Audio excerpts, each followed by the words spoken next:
Munakiadi ya sala yakondwa kwami muntu mubokila nkaka mbanzange. Munakiadi ya sala yakondwa kwami muntu mubokila nkake mbanzange. Kaka mbanzange, kaka mbanzange, mbanzange. Shalom, bien-aimés du Seigneur. Je vais essayer un peu de répondre à quelques questions qui se posent ou des questions que beaucoup de chrétiens se posent, qui sont dans la Bible.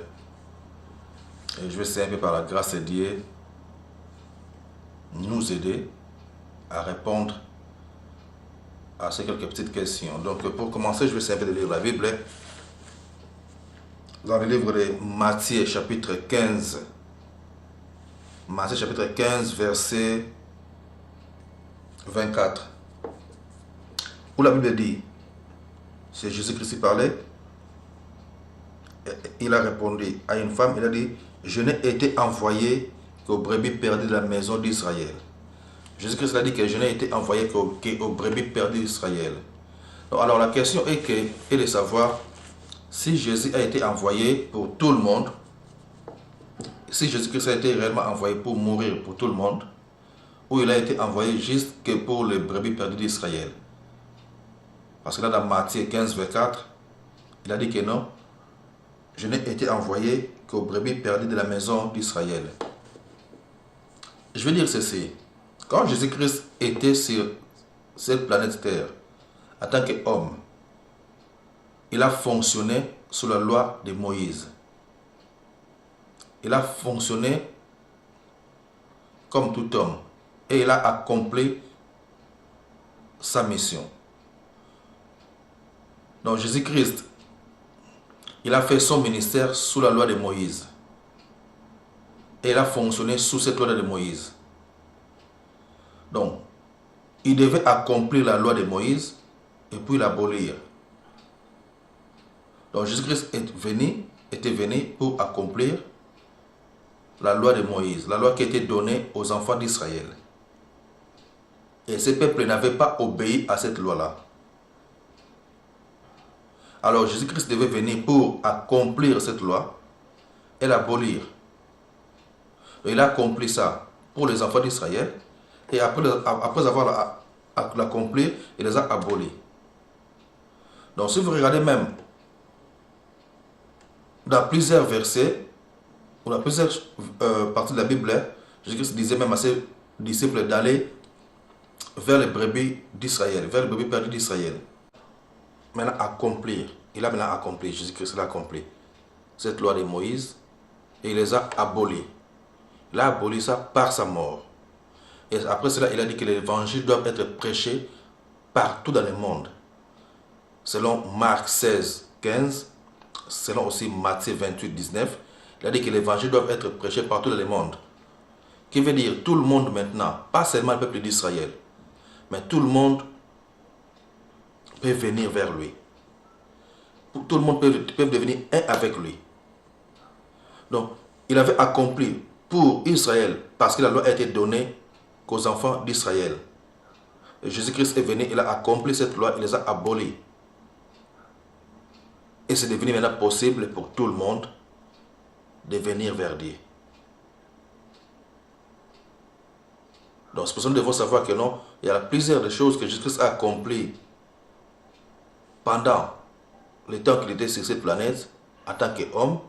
Il a accompli ça selon son ministère. Il a accompli son ministère en tant que tout homme. En tant que toi et moi devons accomplir nos missions sur cette planète.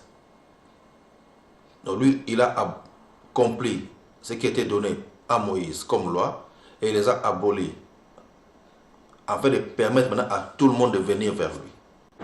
Ok, maintenant autre problème. Si peut-être avant, tu avais des dons, des prophéties, des visions, tout ça, surtout des prophéties, et que maintenant, tu vois, c'est comme si ça ne fonctionne pas ou ça ne marche plus. où tu vois que c'est comme si Dieu ne te parle plus. Et tu te demandes si ce don-là est toujours là ou c'est déjà parti.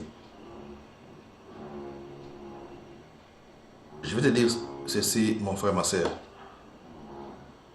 Et les dons de Dieu ne parlent pas et ne quittent pas la personne. Mais c'est toi qui as quitté la présence de Dieu. Pour que ces dons-là puissent se manifester encore, il faut que tu puisses revenir vers Dieu. Donc il faut que tu cherches plus à s'attacher encore de nouveau avec Dieu. Si les dons ne fonctionnent plus, c'est que tu es maintenant plus attaché à autre chose qui te fait déconnecter de la présence de Dieu, qui te fait sortir de la présence de Dieu, qui fait que non, tu ne puisses plus être toujours en intimité avec Dieu. Car si tu avais avant des dons de prophétie, tu es arrivé à écouter des choses de la part de Dieu et les transmettre aux gens, c'est que Dieu avait trouvé que tu étais un canal par lequel il devait transmettre ses messages. Et pour que Dieu puisse commencer à transmettre ses messages par toi, il faut que tu sois disposé. Il faut que tu t'attaches à lui et non aux choses de ce monde. Dans les dons que Dieu a déjà mis en toi est toujours là. Il faut que tu te retournes vers lui. Rassure-toi de ta communion avec Dieu. Rassure-toi que ta communion avec Dieu est bonne. Retourne dans la vie de prière. Tu dois retourner dans la vie de prière. Car c'est toute la prophétie, c'est comme je dis, c'est transmettre la parole de Dieu. Et Dieu ne peut pas te communiquer quelque chose si tu n'es pas dans sa présence. Si tu n'as pas d'intimité avec lui. Si tu ne t'accroches pas à lui. Donc il faut que tu t'accroches à Dieu. Il faut que tu retournes vers Dieu dans la vie de prière de tous les jours. Et que tu te détaches des choses que tu t'es attaché maintenant, des choses de ce monde. Là, Dieu va commencer encore à te parler. C'est simple. Et prier aussi en langue de temps en temps. Car parce que quand tu pries en langue, c'est comme si ça ranime ce que Dieu avait déjà mis en toi. Ça vient ranimer les dons que Dieu avait déjà placés en toi. Méditez aussi la parole de Dieu, car Dieu est dans sa parole. Il faut que tu puisses commencer à méditer la parole de Dieu, lire la parole, étudier la parole, vivre par la parole, car Dieu est la parole.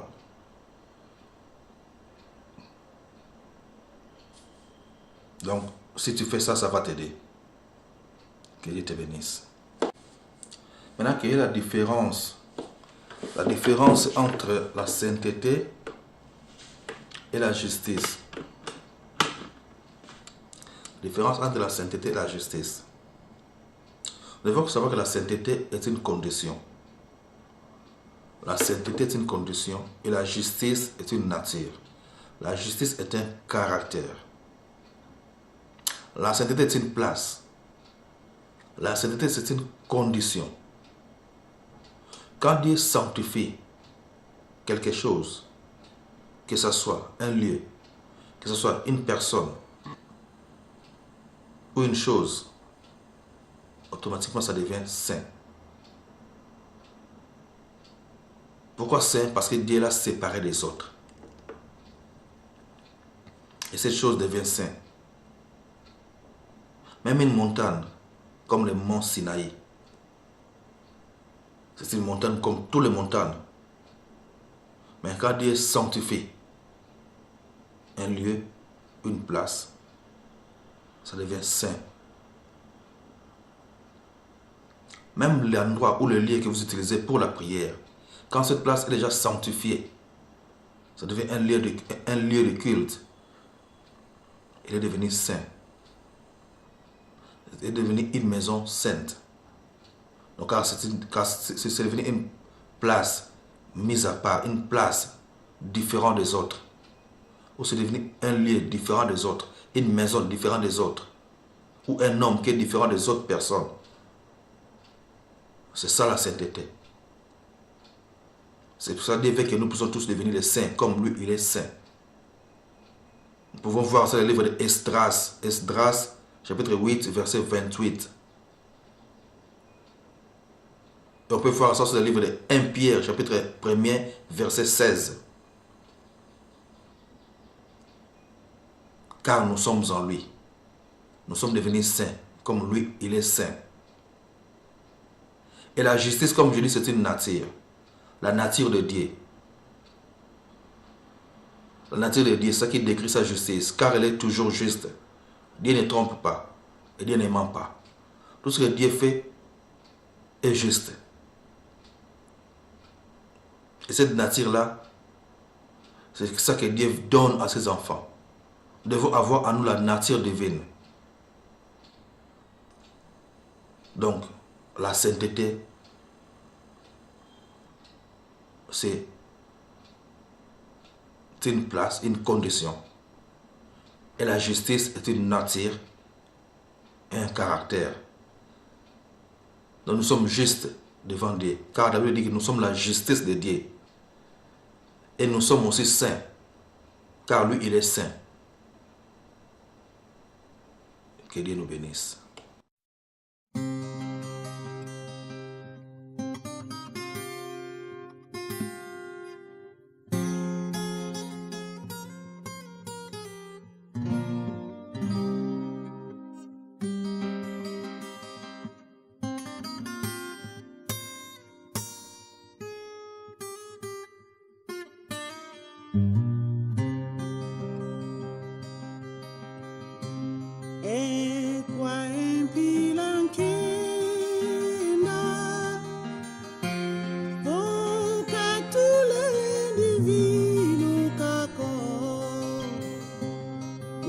So